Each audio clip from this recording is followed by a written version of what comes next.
মানেই তো সবার ঘরে ঘরে রান্নাবান্না, তো আমারও তার কোনো বিকল্প নেই।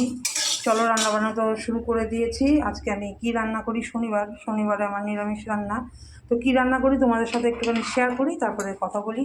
এ দেখো এখানে হচ্ছে মুগ ডাল সেদ্ধ বসিয়েছি, ঝিঙে দিয়ে মুগ ডাল করবো।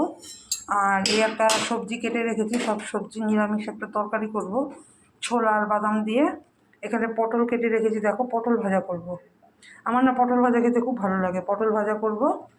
আর এখানে দেখো এই যে আম কেটেছি, আমের চাটনি করব।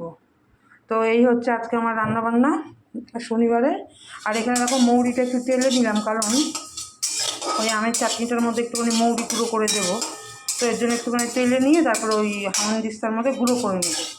তো এখানে চলো সব রেডি করে নিয়েছি, রান্নাবান্না শুরু করি। শনিবারের রান্না আর নিরামিষ রান্না খুব তাড়াতাড়ি হয়ে যাবে।